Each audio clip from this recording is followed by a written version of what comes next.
David here with Figboot on Pens, back again with another fountain pen review. Today I have for you a pen from the Taiwanese company Penlux, and that pen is called the Masterpiece Grande. What I'm going to do today is go over the parts and features of the Masterpiece Grande, talk about what I care for and what I don't care for about it. I'll show some measurements, size comparisons, and provide a writing sample.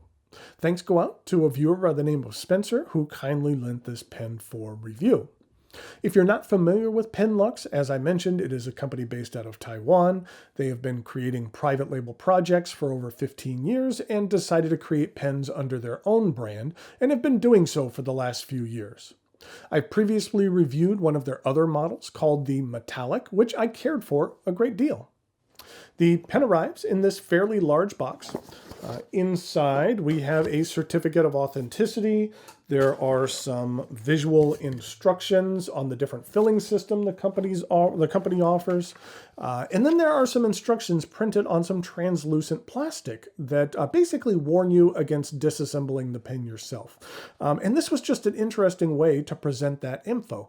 And actually, I feel it was pretty smart. It got me to look at it. I typically wouldn't have paid that much attention to it, but presenting in this manner made me pay attention to it. So that was some good informational design in practice. And then we have the pen. This is the Penlux Masterpiece Grande. There are at least 10 different versions of this pen. There are 6 or 7 standard versions, and then there are a few more deluxe versions. And this is one of those deluxe models. This material is called the Koi Blue and White, and it does indeed look like the color and patterning of a blue and white koi fish. This pen is made from resin, and the trim is silver in color. This is a fairly large pen. Grande is an appropriate name. Let's take a look at the cap. The end of the cap is rounded, and then it transitions into a rather thin clip band and the clip. The clip tapers down to an end with a wheel. I've always enjoyed wheeled clips. I just think they look pretty sharp. The cap angles up just a little bit, and then at the end there is a rather thin cap band with the Penlux name. I kind of like the contrast of having a very large pen and a large cap with a fairly thin band. For this pen, I think that looks better than if it had a large chunky band.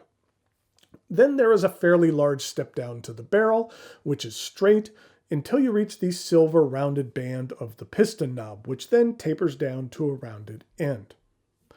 The cap twists off with 2 full rotations, and underneath you have this Jowo No. 6 stainless steel nib engraved with the Penlux P logo. This nib is available in fine, medium, or a 1.1 stub. And here's a look at the plastic feed. The section begins with a steep angled flare and then angles up a little bit over a millimeter until you reach the threads. The section is rather thick, which is size appropriate for this pen. I do enjoy thicker sections, so this one fits right in with my personal tastes. The pen is plenty long enough to use unposted. The cap does post, and it does post securely, but it doesn't post that deeply, so it does add a significant amount of length to the pen. The cap is fairly light, so I don't feel posting back weights it or throws off the balance though. I mentioned the piston knob earlier. This is a piston filler. The piston mechanism is very smooth and feels very well made. The ink chamber takes up about half of the barrel here, so you can get a decent amount of ink in here. The back side of the piston mechanisms always take up such a large portion of the barrel. I've always appreciated designs like those found in the Conid bulk filler, which have found a way to open up almost the entire barrel to a much larger ink capacity. Speaking of Conid, their production has been shut down for quite some time, but the last thing that we heard from the company was that they were planning on coming back. One of my hopes for this year is that they do. I own a king-size bulk filler, and it is one of my favorite pens in my collection. I really hope that we haven't seen the last of Conid. But back to this pen at hand. The Penlux Masterpiece Grande is available through several retailers. The price for the standard models of the Masterpiece Grande is $176, and the rest of the Grande offerings like this Koi model sell for $192.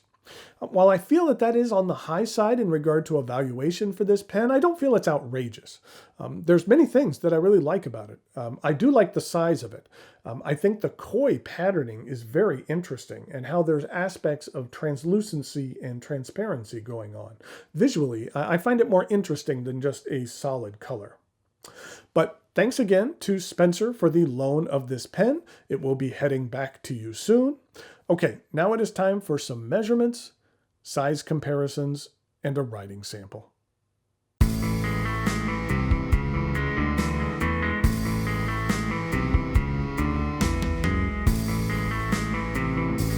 Here we go with some size comparisons for the Penlux Masterpiece Grande.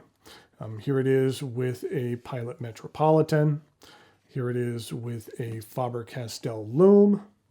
And then I mentioned it earlier, but this is the Penlux Metallic that I previously reviewed, which I find to be a really nice pen.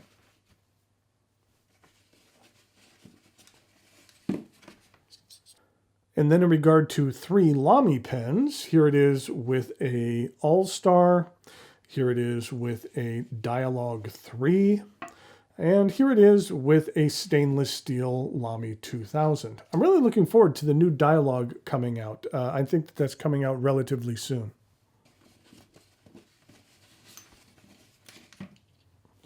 In regard to uncapped comparisons, this is what it looks like with the All-Star, and this is what it looks like with the Lamy 2000, and here it is with the Faber-Castell Loom.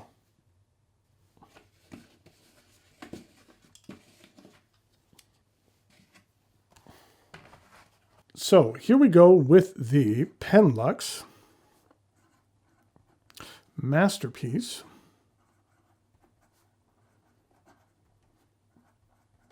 And this is the Grande. This is a medium stainless steel nib. And the ink that I'm using today is from Fountain Pen Revolution.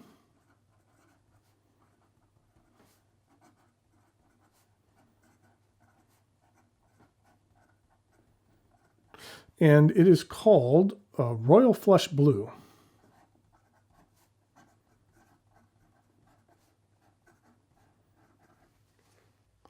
This is what the ink looks like. It's a nice vibrant blue that has a bit of shading and sheening to it.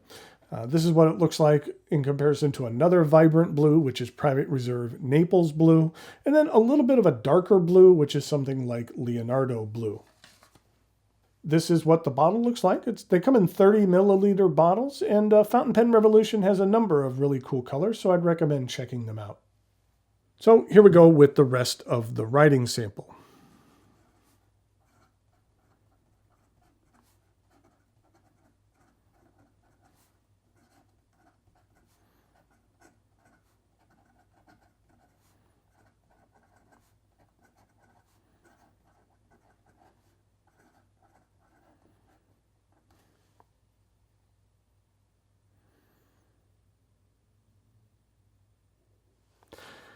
The Yovo nib on this pen is decent. You can get a little bit of line variation out of here if you push it. I find that the ink flow is a little bit on the light side for a medium nib.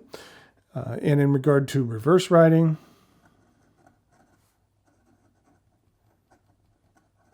it is a bit on the sharp side. But in regard to some fast writing,